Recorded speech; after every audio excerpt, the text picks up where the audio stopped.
노예들에게는 평안이 없다. 이런 제목으로 함께 은혜를 받고자 합니다. 노예들에게는 평안이 없다. 이 노예 제도로 하는 것은 옛날부터 있었습니다. 아주 고대 사회에도 노예가 있었고 또 그것이 제도화되기도 했습니다. 어느 나라 또 어느 시대나 노예들, 종들, 노비들에게는 평안이라고 하는 것은 있을 수가 없습니다. 왜냐하면 그 사람들의 운명이 주인의 손에 달려있기 때문에 그런 것이고, 시대가 좋지 못하면 더욱 큰 고통을 당할 수밖에 없습니다. 그러므로 이 고요하고 평안한 생활이라고 하는 것은 아주 귀한 것입니다. 흔한 것도 아닙니다. 우리가 살고 있는 이 시대는 그래도 평화가 지속되는 시대였습니다. 특히 우리 한국 고대 사회에도 전쟁이 참 많았고 환란이 많았습니다. 그런데 고요하고 평안한 생활을 그렇게 오래 지속된 적이 없다고 합니다.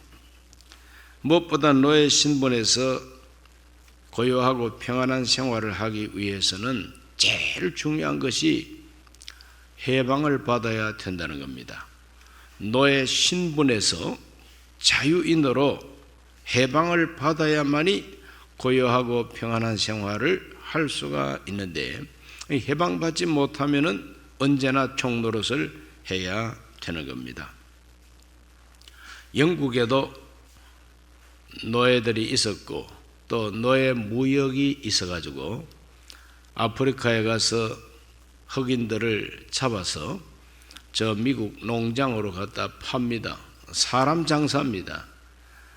참 그 대서양 바다를 노예선들이 많이 다니면서 사람 장사했어요.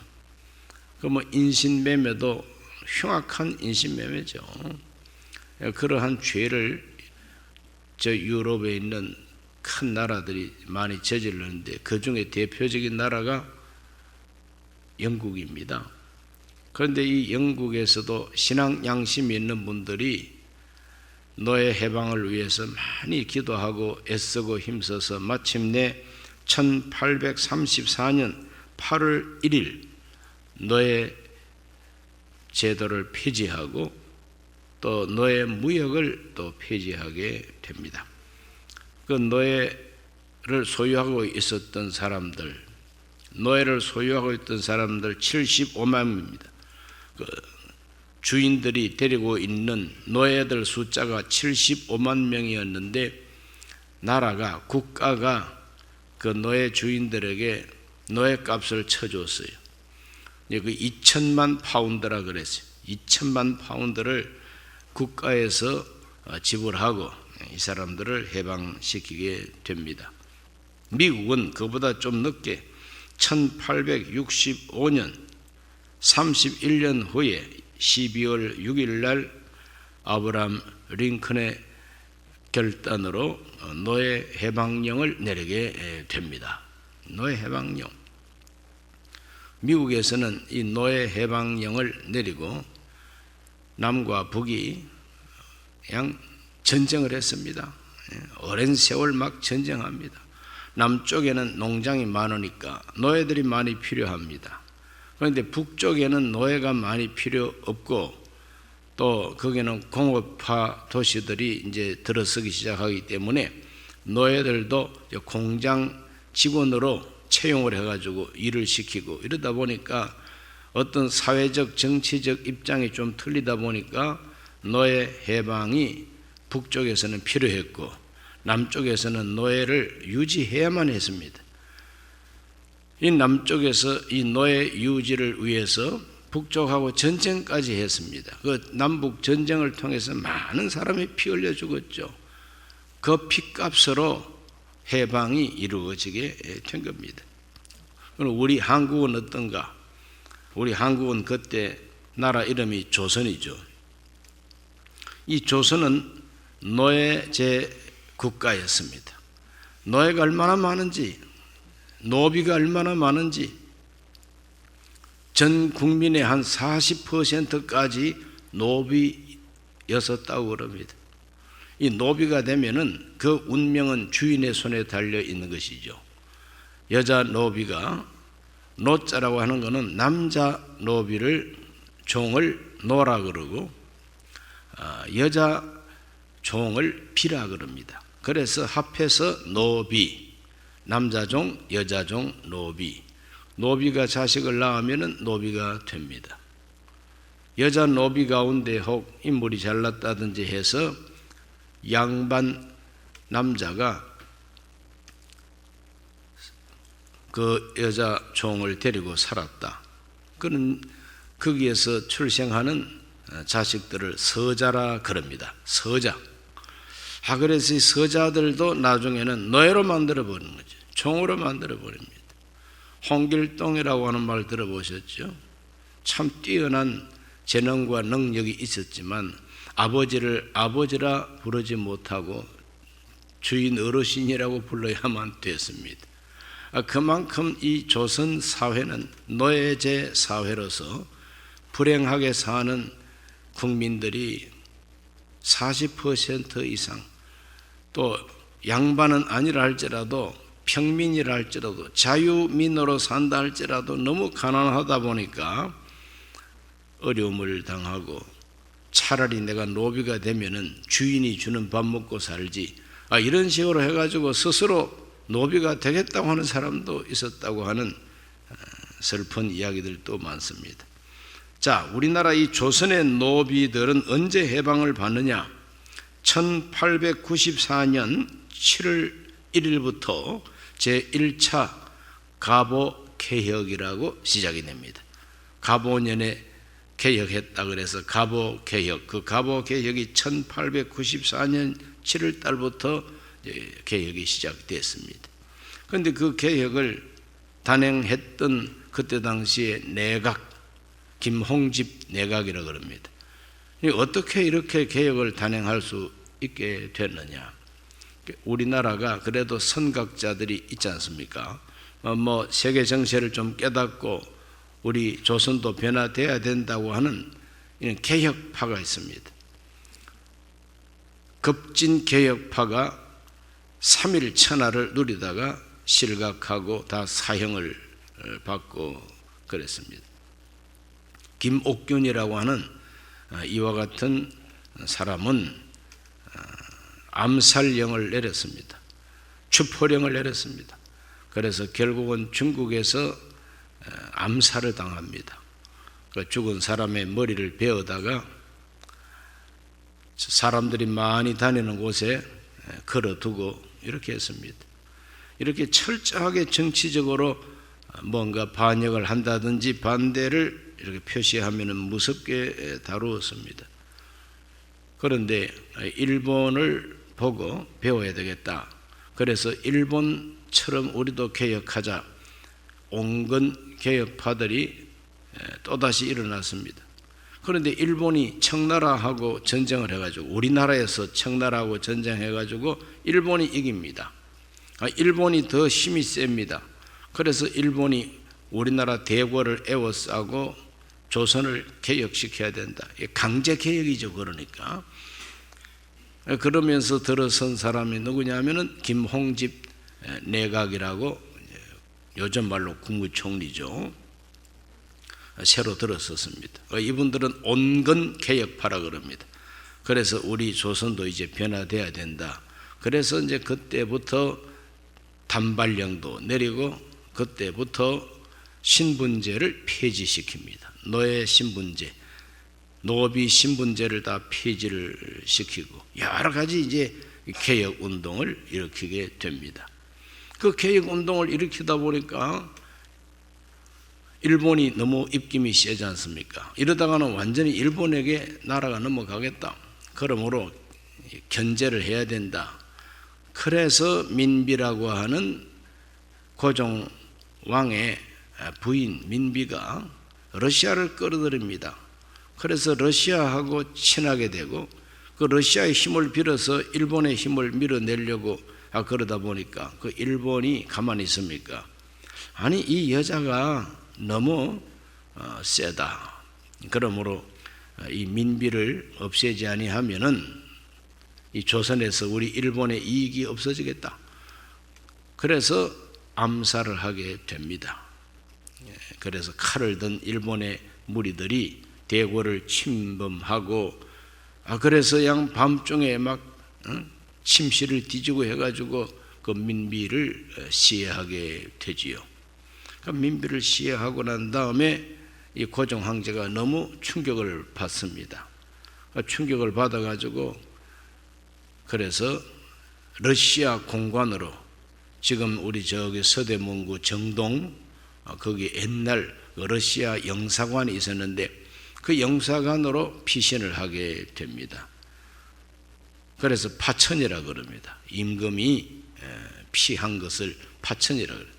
아관 파천이라 그럽니다. 그래 아관 파천을 해가지고 그곳에서 김홍집을 죽이라고 명령을 내립니다. 일본하고 친해가지고 나라를 뒤집고 있는 저 무리들을 다 척살하라. 그래서 길거리에서 잡혀가지고 맞아 죽었습니다. 이런 식으로 해서 아간 파천 1년 기간 동안에 정적들을 제거하고 많은 그 개혁파들을 죽이게 됩니다. 그 사람들이 그렇게 이제 척살당하기 전에 노예제를 폐지했어요. 법적으로는 폐지했습니다. 그러나 법적으로는 폐지했지만은 그게 하루아침에 자유롭게 되는 건 아닙니다. 자, 이제 법적으로 너는 노비가 아니다 하지만은 살 길이 막막하지 않습니까? 땅도 없고 논도 없고 뭐 가진 재산이 있어야지. 법적으로만 노비가 이제 아니다 이것뿐이지 실제적으로는 경제력이 없기 때문에 똑같은 형태로 살게 되는 거죠. 그 진정한 노비 해방은 언제 오느냐 하면은 1949년에 토지 개혁을 했습니다. 이승만 대통령이 대통령 되자마자 제일 먼저 단행한 것이 뭐냐면은 토지 개혁이요. 그 토지 개혁을 통해서 땅 가진 부자들 땅 내놔라. 그냥 빼앗는 것이 아니라 채권을 해가지고 돈을 주고 땅을 이렇게 몰수하게 됩니다. 이걸 이제는 그동안에 노비였던 사람, 머슴이었던 사람, 자기 땅이 없던 사람들에게 이것을 유상으로 나누어주고 아주 낮은 값으로 나누어줍니다. 그러니까 몇 년 동안 농사해서 몇 %를 내놓고 이렇게 있으면 자기 땅이 되는 거죠. 땅을 분배를 해주게 됩니다. 그렇기 때문에 단군 할아버지 이래로 처음으로 내 땅을 가져본 경험이 1949년입니다. 토지 개혁입니다. 이거는 뭐 엄연한 역사적 사실이죠. 우리 조선의 노비제도, 조선의 이 노예제도는 가장 악랄했습니다. 세계에서 유례를 찾을 수 없을 만큼 악랄했습니다. 그게 뭐냐 하면은 다른 나라 노예들은 전쟁해가지고 잡아온 사람들을 노예로 부렸어요. 성경에도 노예가 나오잖아요. 로마 시대 노예들은 전쟁해가지고 잡아온 사람들입니다. 그러나 다른 민족, 다른 나라 사람들을 전쟁해서 잡아와서 노예로 부렸습니다. 그러나 우리 조선은 무엇이냐?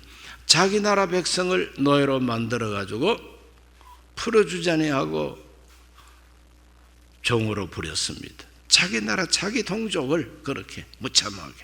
심지어는 자기 자식까지 노비로 만들어서 부려먹는 것이 조선의 양반들이었어요. 서자들.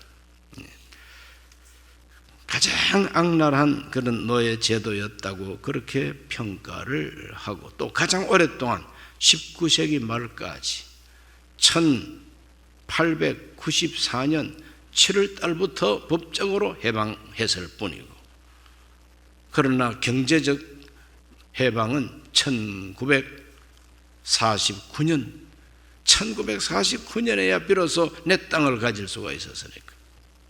이렇게 노예들에게는, 노비들에게는 고요하고 평안한 생활은 없습니다. 해방받아야 되죠. 해방받아야 되죠. 오늘 우리 모든 인류는, 우리 인간들은 죄의 종이라고 성경은 말합니다. 요한복음 8장 34절 우리 다 같이 한번 읽어보겠습니다. 예수께서 대답하시되 진실로 진실로 너희에게 이르노니 죄를 범하는 자마다 죄의 종이라. 죄를 범하는 자마다 죄의 종이라 그랬어요. 죄를 범하는 자마다 죄의 종이라. 그러므로 죄 범하지 않는 사람이 누가 있겠습니까? 그러므로 이거는 영적인 문제입니다. 영적인 문제, 하나님과의 관계 문제입니다. 죄를 범하는 자는 죄의 종이라고 예수님께서 말씀하고 계십니다. 로마서 3장 23절 모든 사람이 죄를 범하였음에 하나님의 영광에 이르지 못하더니, 모든 사람이 죄를 범했다. 그러니까 죄의 종이죠. 죄가 시키는 대로 살아야만 된다는 것이죠. 때로는 조용한 시간에 내 양심이 회복이 되어서 내가 이렇게 살아야지, 나쁜 짓 하지 말아야지, 그런 결심도 하고 각오도 하고 각성도 합니다마는 그만 어떤 환경이 또 딱 당도하고 내 속에서 이 죄가 막 발동을 일으키면은 그만 또 죄를 범하게 되는 것이 바로 우리 인간의 슬픈 현실이라고 하는 것을 성경이 고발하고 있습니다. 죄의 결과는 무엇이냐? 사망, 심판, 지옥, 이렇게 성경은 다루고 있습니다. 그러므로 죄에서 해방받기 전에는 평화라고 하는 것은, 마음의 평화라고 하는 것은 있을 수가 없습니다. 조선 노비들에게 무슨 평안이 있겠습니까? 조선 노비들에게 무슨 고요함이 있습니까? 늘 시달리게 되고 늘 노동을 해야 되고 늘 빼앗겨야만 되는 것입니다. 참혹합니다. 그러므로 죄의 싹은 사망이라. 이것이 우리 인간의 운명이라는 겁니다. 해방받아야만 된다는 겁니다. 이와 같은 우리 인간의 운명 속에 뛰어들어서 우리 죄의 노예가 된 인간을 해방시켜 주신 분이 누구냐? 그것이 복음인데 예수님이시다. 그래서 죄에서 자유를 주시는 분은 예수님이시다는 겁니다. 죄에서 자유를 주신 예수님, 우리에게 죄에서 자유를 주기 위해서 그냥 줍니까? 우리의 몸값을 갚고 영국 정부가 75만 명 그 노예들을 해방시킬 때에 노예 주인들에게 2천만 파운드를 지불했다고 그러지 않습니까? 그 돈을 지불하고 해방시켰습니다. 영국이. 미국은 남북전쟁을 통해서 수많은 젊은이들의 피를 흘리고 노예 해방을 완성할 수가 있었으니 정말 그 피값으로 해방된 거나 마찬가지 아니겠습니까? 예수님이 우리를 죄에서 해방시키기 위해서 자기의 생명, 자기의 목숨을 바쳤다고 성경은 말합니다.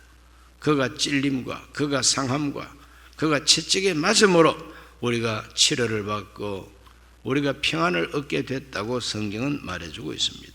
그러므로 하나님이 우리를 죄의 상태에서 속량하기 위해서 독생자를 희생시키기까지 하나님이 세상을 이처럼 사랑하사 독생자를 주셨다. 왜? 멸망하지 않고 영생 얻게 하기 위해서. 예수님은 우리를 하나님의 자녀 되게 하기 위해서 오신 분입니다. 그래서 그 피값으로 오늘 읽은 이 성경 본문이 그걸 말합니다. 그리스도께서 우리를 자유롭게 하려고 자유를 주셨으니, 그랬어요. 우리를 자유롭게 하려고 자유를 주셨어요. 이 자유 속에 평안이 있는 겁니다. 자유가 없으면 평안이 없어요. 자유가 있어야 평안이 옵니다. 그래서 무엇보다 먼저 자유가 필요한 것이죠. 자유. 그래서 죄에서 자유를 얻으라고 우리에게 평안을 주시기 위해서 그리스도께서 주셨다. 피값으로. 다시는 종의 멍에를 매지 말라. 이 종의 멍에가 뭡니까? 해방되기까지 살아왔던 무거운 짐이 종의 멍에 아닙니까? 법적으로 신분 자체가 종의 신분이 되어 있다는 것, 이게 멍에입니다. 다시 종의 신분으로 돌아가지 말라는 거예요. 그러나 이스라엘 백성들이 광야에서 살기가 힘들다고 다시 애굽으로 돌아갈 생각을 많이 했지요. 죄의 멍에라는 것은 다시 종이 되는 것이고 항상 죄책감, 하나님 앞에서 늘 죄책감을 가지고 마음을 아프게 가지고 그 마음의 길을 펴지 못하는 이것이 종의 멍에예요. 율법만 생각하면 율법 앞에 나는 한없이 작아지고 율법 앞에서 나는 길을 펴지 못한다. 그러므로 그 율법이 바로 나에게는 종의 멍에가 된다는 것이죠. 양심의 가책, 이런 것들이 종의 멍에입니다. 이런 종의 멍에를 다시는 매지 말라고 하는 것이 바울의 가르침인 것입니다. 예수님이 우리를 죄에서 자유를 주셨으니 이 자유를 누려야 된다는 겁니다. 하나님이 우리를 신분 변화, 죄의 종에서 하나님의 자녀로 신분을 바꾸어 줬으니 바꾸어진 이 신분을 즐거워하고 이 신분을 확장하고 이 신분대로 살기 위해서 성령 충만 받고 종의 멍에를 매지 말아야 된다는 것이 사도들의 가르침이었습니다. 오늘 우리 대한민국 국민들은 자유를 얻은 사람들입니다. 대한민국 국민들은 자유를 얻은 사람들이요. 노예 신분 제도에 걸려가지고 고통했던 우리의 선조들이 있습니다. 중국에 눌려가지고 조공을 바치면서 그냥 중국 앞에 서기만 하면 우리는 한없이 작아집니다. 그래서 중국을 대국이라 그러고 우리를 소국이라고 그러고 스스로 보기에도 메뚜기 새끼 같다고 했던 이스라엘 사람들처럼 중국 앞에 서기만 하면 스스로 메뚜기가 되는 이러한 사상을 사대주의라 그럽니다. 사대주의, 중국을 숭상했던 그 사상을 사대주의라 그럽니다. 그래서 중국에서 황제가 보내는 심부름꾼이 오면은 그 사람을 칙사라 그럽니다. 칙사. 황제가 보내는 심부름꾼, 그 칙사입니다. 그 칙사가 조선을 방문하게 되면은 어서 오십시오 하고 영접하기 위해서 영언문이라고 하는 문을 서대문에 만들었어요. 독립문이 있는 바로 그 자리가 서대문 영언문이 있었던 자리입니다. 사신을 영접하는 곳이라 이 말이죠. 그곳에서 칙사를 대접할 때는 왕이 직접 나가가지고 칙사를 영접해야만 했습니다. 왕이 못 나갈 때는 대신들이 나가가지고 그렇게 영접을 해야만 했습니다. 명나라를 그렇게 숭배하다가 이제 명나라가 망하고 청나라가 들어섰습니다. 그럼 명나라, 청나라 할 것 없이 어쨌든 중국에서 오는 사신은 이와 같이 영접을 하지 않으면 안 됩니다. 이렇게 정신적으로 중국의 종노릇하던 우리 조선 사람들을 해방시킨 것은 청일전쟁의 승리를 통해서 청나라하고 일본하고 우리 참 일본이 밉고 그 일본을 저주하는 사람이 많습니다만은 그러나 그 시대로 돌아가면은 많은 사람들은 일본에게 고마움을 가졌습니다. 왜냐? 우리나라 땅에서 청나라하고 전쟁해가지고 그동안에 너무너무 오랜 세월을 우리를 지배하고 다스려왔던 그 주인 같은 그 중국을 깨부신 것이 바로 일본 아닙니까? 일본이 깨부시고 나니까 온건 개혁파들 김홍집 내각이 들어서서 단발령도 내리고 개혁을 만들어서 신분 제도를 폐지하는 거예요. 신분 제도를 폐지하니까 그동안에 노비였던 사람들이 더 이상 이제는 노비가 아닙니다. 노비 문서 자체를 이제 불태우게 되는 거죠. 노비 문서가 있더라도 그 문서는 이제 필요가 없습니다. 효과가 없습니다. 나 해방받았으니까. 그 얼마나 그 해방감이 이제 큽니까? 야, 자유를 얻었다. 그러니까 사실 청일 전쟁 끝났을 때에 그 일본군을 환영하는 한국 사람들도 많았다는 겁니다. 동학혁명을 일으켜서 그 일본 군들에게 목숨을 잃었던 그 동학혁명을 일으킨 농민들에게는 철천지 이제 한이 맺혔죠. 그러나 또 다른 지역에 있는 노비들에게는 저 일본이 와가지고 청나라를 깨부시고 하니까 조선이 중국의 종노릇을 하다가 중국이 무너지니까 이제는 조선도 어찌할 수가 없으니까 개혁이 일어나서 노비 해방을 완성했다는 겁니다. 그게 바로 1894년에 있었던 일입니다. 얼마나 참 그때 그 노비 제도를 철폐했을 때 만세를 불렀던 사람이 있었겠습니까? 이렇게 해서 우리는 노비에서 해방을 받은 경험이 있습니다. 그 후에는 이제 일본에게 나라를 또 빼앗겼죠. 그리고 일본이 지배합니다.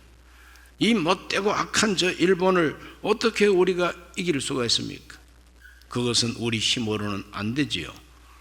만주에서 뭐 독립운동 했다 그러지만 그 독립운동 해가지고 그 무슨 힘으로 일본을 항복시킵니까? 안 되지요. 그러나 미군이 태평양 전쟁을 통해서 10만 명 이상 죽고 많은 사람이 다치면서 저 일본을 항복시켰습니다. 일본을 깨부시고 항복을 시켜가지고 그때 일본이 지배하고 있던 이 한반도 조선 땅을 해방시킨 겁니다. 그러므로 우리 한국 역사 속에 해방을 경험한 경험이 우리에게 있는 것이죠. 그래서 그 해방을 기념하기 위해서 만든 국경일이 광복절, 8월 15일 광복절입니다. 6.25 남침을 통해서 공산주의자들이 우리를 지배하고 다시 자기들의 종으로 만들 작정을 했습니다. 지금 북한 보십시오. 북한에 있는 우리 국민들은 김일성 일가의 종이 되어 있습니다. 김일성 일가의 종이 되어 있어요. 그러나 옛날에 이시조선이 김시조선으로 바뀐 거예요. 조선민주주의예요. 조선민주주의는 이시조선이 김시조선으로 바뀌어져 있는 왕국 형태의 공산 집권입니다. 공산주의 체제 중에서도 완전히 그냥 세습 왕권 형식으로 세습이 되고 있는 이와 같은 공산주의 체제가 북한이에요. 그럼 김시왕국이 아니라 이시왕국이 아니라 김시왕국으로만 변한 겁니다. 우리를 다시 종으로 잡으려고 했던 이 정치 체제를 우리가 어떻게 이길 수가 있었습니까? 이것도 역시 미군과 유엔군이 와서 도와줌으로 기습 남침을 우리가 막아낼 수가 있었습니다. 자유를 우리가 지킬 수가 있었던 것이죠. 그러므로 이 자유를 빼앗기지 아니하고 고요하고 평안한 생활을 누릴 수 있다고 하는 이 사실을 하나님께 감사할 수 있어야만 됩니다. 우리가 누리는 이 자유가 그저 온 것이 아니고 이것이 큰 하나님의 은혜였다는 것을 알아야 되는 것이고, 예수님이 우리를 자유케 하려고 자유를 주실 때 그냥 자다가 일어나서 애따 가져라 이렇게 준 선물이 아니고 독생자가 오셔가지고 나를 대신해서 골고다 언덕에서 피 흘려 죽으심으로 주신 것이 이 자유의 신분이다 이 말이죠. 노예 신분에서 해방된 것도 그냥 된 것이 아니라 엄청난 역사의 변동 속에서 피 흘린 사람이 그렇게 많습니다. 그 결과로 주어진 자유가 노예 신분 폐지예요. 공산주의 정권이 들어서서 우리를 또다시 체제의 종이 될 뻔했지만 그 체제의 종이 되지 아니하고 자유민주주의 체제 속에서 내 재산 가지고 내가 가고 싶은 데 가고 내가 하고 싶은 일을 할 수 있고 내가 하고 싶은 말을 최대한 할 수 있는 이러한 자유는 어디서 옵니까? 유엔군이, 미군이, 또 우리 한국 청년들이 피 흘려서 싸워서 이김으로 우리가 누리고 있는 것이 이 자유라는 것이죠. 그러므로 자유는 공짜가 아니라는 말이 있습니다. 자유는 공짜가 아니다. 미국 워싱턴에 우리 한국 전쟁 기념 공원이 있습니다. 그 기념 공원 벽에 큰 글자로 자유는 공짜가 아니다 이렇게 기록되어 있어요. 많은 사람의 피를 흘리고 그 피값으로 얻은 것이 자유라. 자유보다 비싼 것이 없다는 거예요. 자유보다 비싼 것이 없다는 거예요. 뭐 금은 보화 아무것도 아니에요. 자유보다 귀한 것이 없다. 그러므로 이 고요함과 이 평안함이라고 하는 것은 자유가 가져다 주는 선물이다. 자유가 가져다 주는 선물. 오늘 우리 모두는 이 자유가 얼마나 소중한가를 알고 앞으로도 지켜나갈 수 있어야 될 것입니다. 기도합니다. 하나님 아버지, 우리 하나님께서 우리를 자유케 하려고 자유를 주셨습니다. 그 자유를 주시기 위하여 독생자의 피를 쏟아야 했습니다.